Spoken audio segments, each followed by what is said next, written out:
Trump ibisa nkaho atangiye kugira ubwoba, yatangiye kubeshyerera niko yaba yemeye ibiganiro, ariko Iran yaje kumuvuguruza ku biganiro byo gusoza intambara ku butegetsi bushya bwa Iran. Amakuru avugwa mu ntambara ya Iran, Israel ndetse na Leta Zunze Ubumwe za Amerika. Noneho ibintu byatangiye gufata indi ntera ubwo Iran yamanitse idarapo ryo kwihorera kuri Israel ndetse na Leta Zunze Ubumwe za Amerika, ariko nanone no ku bindi bihugu bifatanya na Leta Zunze Ubumwe za Amerika ndetse na Israel. Iran ikomeje kugaba ibitero bigiye bitandukanye kandi biteye ubwoba.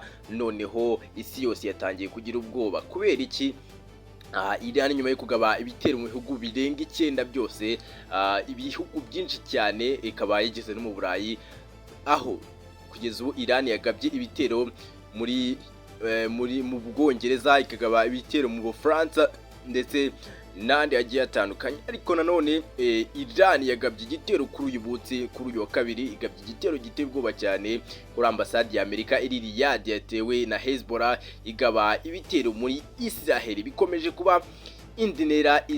Hezbollah nayo ikaba yinjiye mu ntambara bidasubirwaho. Ni nyuma y'uko yishwe umuyobozi wayo wa Hezbollah mu minota mikeya itari hejuru y'icumi, yaratangaje ko yinjiye mu ntambara aho yari agiye guhorera Iran. Intambara ikomeje gukaza umurego rero mu burasirazuba bwo hagati. Kuri uyu wa kabiri no tariki ya 3 Werurwe 2025 hagaragaye ibitero bishya by'indege zitagira abapilote drone byibasiye inyungu za Leta Zunze Ubumwe za Amerika ndetse n'abafatanyabikorwa babo. Reka nkubwire ngo niba ari ubwa mbere usanze kuri mwebwe mushya mu Rwanda, kanda kuri subscribe dukomeze, ukande no kuri like. Amakuru aturuka muri Arabia Saudite avuga ko ambasade ya Leta Zunze Ubumwe za Amerika iri Riyadh yatewe na drone za Iran. Amerika Donald Trump yemeje ko Amerika izasubiza vuba kuri icyo gitero, ishimangira ko umutekano w'Abanyamerika n'inyungu zabo zigomba gushyirwa imbere ndetse no kutagabanywa. Nta mubare w'abaguye cyangwa abakomerekeye muri iki gitero, ariko iki gitero cyazamuye impungenge ku mutekano w'ibigo bya diplomasi bya Amerika haba mu karere. Igitero ku birindiro bya Amerika muri Iraq naho bikomeje kuvuza ubuha muri icyo gihe, kandi igitero cya drone cyagabwe ku kigo cya gisirikare cya Amerika giherereye hafi y'ikibuga cy'indege cya Erbil mu majyaruguru ya Iraq. Erbil ni umurwa mukuru wo mu karere ka Kurdistan muri Iraq, aho Amerika ifite ibirindiro bikomeye cyane bya gisirikare. Ariko nanone reka tugere ku bafatanyabikorwa ba Iran.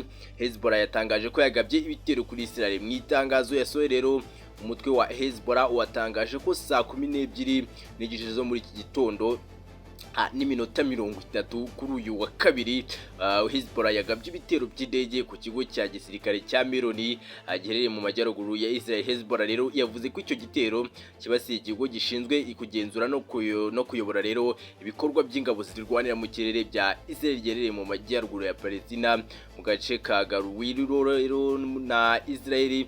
Umutwe uvuga ko wangije bimwe muri za radari z'icyo kigo ndetse n'inyubako ikoreshwa nk'ikiraro cy'ubuyobozi bw'ibikorwa bya gisirikare. Ku rundi ruhande rwa Israel nta tangazo rero rirambuye Israel yatangaza ko byangirikiye muri iki gitero gikomeye cyane. Ibitero bimaze gufata indi ntera muri iyi ntambara yo mu burasirazuba bwo hagati. Ibitero bishya rero bibaye mu gihe umwuka mubi hagati ya Iran, Leta Zunze Ubumwe za Amerika na Israel ukomeje gufata indi ntera.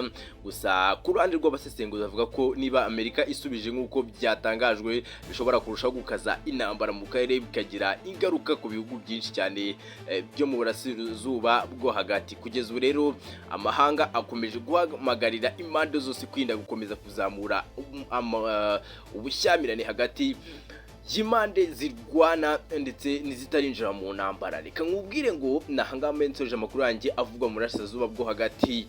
Niba ari ubwa mbere wisanze kuri mwebwe mushya cyangwa ukeneye amakuru nk'aya ngaya, kanda kuri iyo nzogera, kuri ako tukazogera kanditseho subscribe, kugira ngo tubane nawe ubutaha ujye ubona ibiganiro byacu nk'ibi ngibi. Reka nkubwire ngo igitekerezo cyane muri comment kinyuzwa. Reka nkubwire ngo iyi ni Kivu Update.